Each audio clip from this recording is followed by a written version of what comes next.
কানাডার বাংলাদেশি কমিউনিটি কি আরও একজন এমপি পেতে যাচ্ছেন? কানাডার মেইনস্ট্রিমে পলিটিক্সের যারা খোঁজ খবর রাখেন, ব্যাখ্যা বিশ্লেষণ করেন, তাদের মধ্যে এই আলোচনাটি বেশ গুরুত্ব পেতে শুরু করেছে। গুরুত্ব পাবার কারণ, ফেডারেল বাই ইলেকশনে বিচেস ইস্ট ইয়র্ক নির্বাচনী এলাকায় লিবারেল পার্টির মনোনয়ন নিশ্চিত করেছেন বাংলাদেশি ক্যানাডিয়ান তানভীর শাহনাজ। তানভীর শাহনাজের পার্টির মনোনয়ন পাওয়ার মানেই কি তিনি আগামী নির্বাচনে বিজয়ী হবেন? তাহলে এই আলোচনাটি সামনে কেন আসলো, তার পেছনের যুক্তি কি, সেই বিষয়গুলো নিয়ে কথা বলবো দর্শক। তার আগে আমরা একটু লিবারেল পার্টির বিচেস ইস্ট ইয়র্কের যে নমিনেশন লড়াইটি আজ 18 জুলাই হয়ে গেল, সেই জায়গাটার দিকে একটু নজর দিই আমরা। আপনারা জানেন যে বিচেস ইস্ট ইয়র্কের দীর্ঘদিনের এমপি নাথানিয়েল আরস্কিন স্মিথ পদত্যাগ করার পর ওই আসনটি শূন্য হয় এবং সেখানে বাই ইলেকশন হওয়ার পরিস্থিতি তৈরি হয়। এবং বাই ইলেকশনে ফেডারেল লিবারেল পার্টি তাদের প্রার্থী কে হবে সেটা নিশ্চিত করার জন্যই তারা সরাসরি ভোটের ব্যবস্থা করে, যে ভোটটি আজ 18 জুলাই অনুষ্ঠিত হয়েছে। এবং আজকের এই ভোটে 873 জন ভোট, মানে 873টি কাউন্টেড ভোট, যে গণনা হওয়া ভোট, সেই ভোটের মধ্যে 3 জন প্রার্থীকে পরাজিত করে বাংলাদেশি কানাডিয়ান তরুণ রাজনীতিবিদ তানভীর শাহনাজ বিজয়ী হয়েছেন।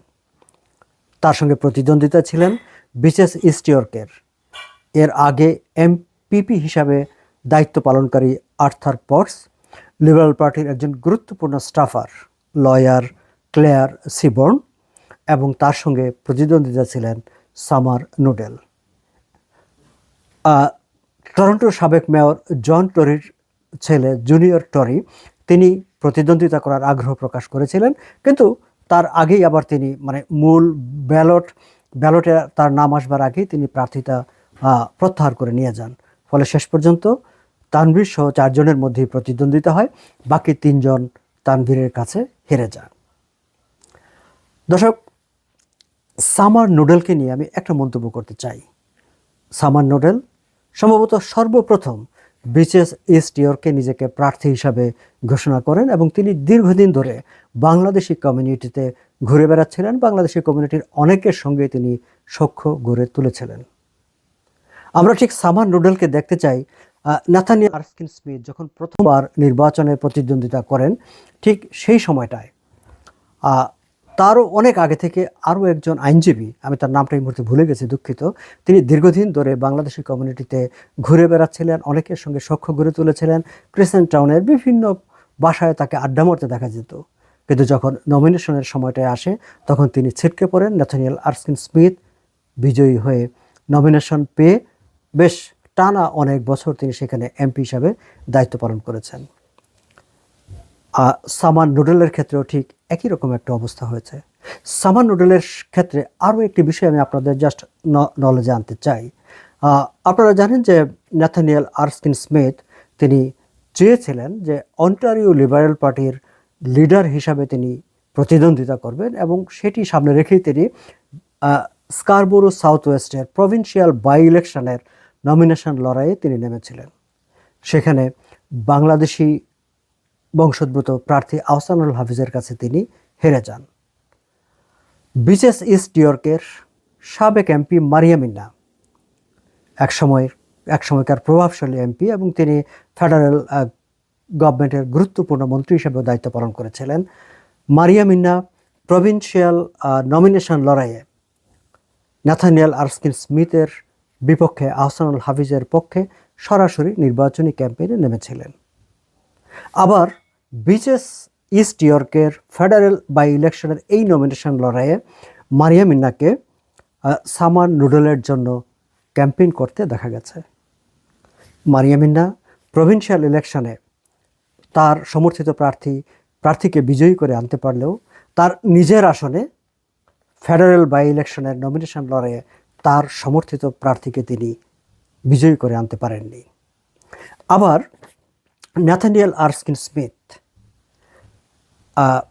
প্রভিন্সিয়াল ইলেকশনে স্কারবোরো সাউথ ওয়েস্টে একজন বাংলাদেশি ক্যানাডিয়ান প্রার্থীর কাছে হেরে গেলেও বিচেস ইস্ট ইয়র্কে তিনি আবার একজন বাংলাদেশি ক্যানাডিয়ান প্রার্থীর বিজয়ের ক্ষেত্রে গুরুত্বপূর্ণ ভূমিকা পালন করেছেন। দর্শক, তানভীর শাহনেওয়াজ যখন নমিনেশন তিনি যখন নিজেকে প্রার্থী হিসেবে ঘোষণা করেন, প্রথম তাকে এন্ডোর্স করেছেন Nathaniel Erskine Smith.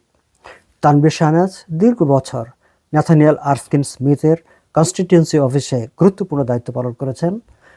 Nathaniel Erskine Smith যখন প্রভিন্সিয়াল বাই ইলেকশনে প্রার্থী হিসাবে প্রতিদ্বন্দ্বিতা করেন, নমিনেশন লড়াইয়ে প্রতিদ্বন্দ্বিতা করেন, তখন তানভীর তার ক্যাম্পেইন ম্যানেজার হিসাবে দায়িত্ব পালন করেছেন।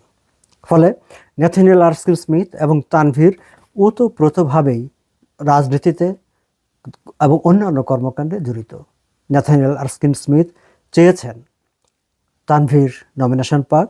ন্যাথানিয়েল আরস্কিন স্মিথ চাচ্ছেন তানভীর এমপি হিসাবে বিচেস ইস্ট ইয়র্কের দায়িত্ব পালন করুক। নমিনেশন লড়াইয়ে ন্যাথানিয়েল আরস্কিন স্মিথের ইচ্ছা এবং তার প্রচেষ্টা সফল হয়েছে সামনে নির্বাচনের সময়। দর্শক, আমি আলোচনাটা শুরুই করেছিলাম যে বাংলাদেশি কমিউনিটি কি আরও একজন এমপি পেতে যাচ্ছেন কিনা। আপনারা জানেন যে ডলি বেগম এনডিপি ছেড়ে লিবারেল পার্টিতে যোগ দিয়ে বাই ইলেকশনে নির্বাচিত হয়ে এখন এমপি হিসাবে দায়িত্ব পালন করছেন স্কারবোরো সাউথ ওয়েস্ট থেকে। বিচেস ইস্ট ইয়র্কের বাই ইলেকশনে লিবারেল পার্টির নমিনেশন পেয়েছেন তানভীর শাহনেওয়াজ। এখন নমিনেশন পেলেই কি তানভীর শাহনেওয়াজ জিতে যাবেন? এই প্রশ্নটি আপনাদের অনেকের মনেই আসতে পারে। আমি একটু অন্যভাবে বিষয়টিকে দেখতে চাই। না, নমিনেশন পেলেই যে তানভীর শাহনেওয়াজ জিতে যাবে বিষয়টি সেরকম না। কিন্তু তানভীর শাহনেওয়াজের এবং অন্যান্য প্রার্থীদের ক্ষেত্রে যে পার্থক্যটি সেটি হচ্ছে বিচেস ইস্ট ইয়র্কে যে নমিনেশন ভোট হয়েছে, নমিনেশন লড়াই হয়েছে, সেখানে নতুন করে যে আমার কমিউনিটির অনেক লোককে আমি ভোটার করে তারপরে নমিনেশন ভোটে জিতে আসবো, সেই রকম করবার চেষ্টা তানভীরকে করতে হয়নি, কিংবা তার করার সুযোগও ছিল না। কারণ যেদিন নমিনেশন ভোটের তারিখ ঘোষণা করেছে অন্টারিও লিবারেল পার্টি, তার আগেই তাদের মেম্বারশিপের সময়সীমা শেষ হয়ে গেছিল। ফলে নতুন করে তাদের মেম্বার করে ভোট বাড়ানোর সেই রকম সুযোগ তানভীর কিংবা অন্যান্য কারো ছিল না। আরও একটু বিষয় ছিল, নতুন আসা রিফিউজি ক্লেমেন্টদের ভোট দেওয়ার কোনো সুযোগ সেখানে ছিল না। ফলে তানভীর যাদের ভোট পেয়েছে, বলা যায় যে তাদের প্রায় সিংহভাগই আগামী নির্বাচনে বাই ইলেকশনে তারা ভোট দেবেন। ফলে যারা তানভীরকে এখানে ভোট দিয়েছেন তারা তানভীরকে সেখানেও ভোট দেবেন। এর বাইরে এই আসনটি দীর্ঘদিন ধরেই লিবারেল পার্টির নিয়ন্ত্রণে ছিল। মাঝখানে এটি কখনো এনডিপির হাতে গেছে, আবার লিবারেল পার্টির হাতে এসেছে, এরকম একটা সুইচ ওভারের খেলা হয়েছে।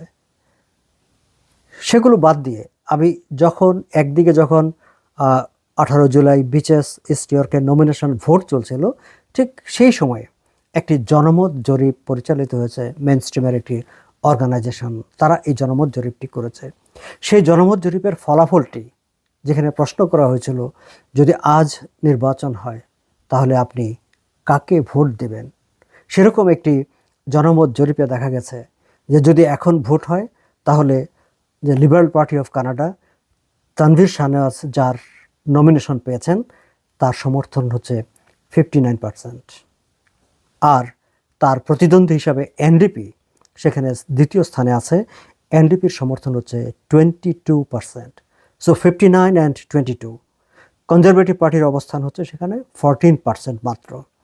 দর্শক, যেখানে 59% সমর্থন এখন আছে, ভোটের দিনক্ষণ ঘোষণা করা হলে এবং সামনের দিনগুলোতে এই সমর্থন যে আরও বাড়বে সেটি তো নিশ্চিতভাবে বলাই যায়।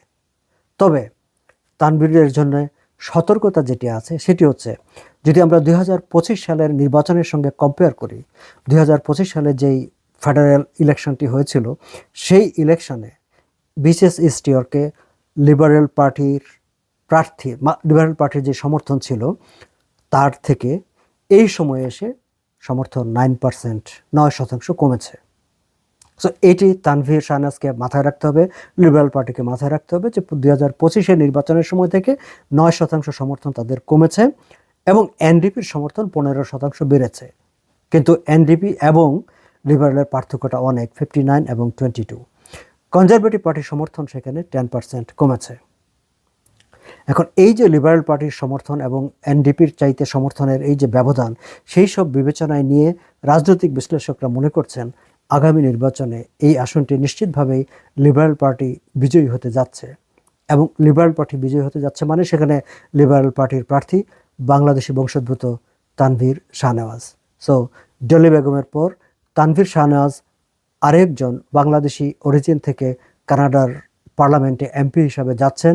এই আলোচনাটা মেইন স্ট্রিম পলিটিক্যাল অ্যারিনাতে এখন জোরে সোরে উচ্চারিত হতে শুরু করেছে।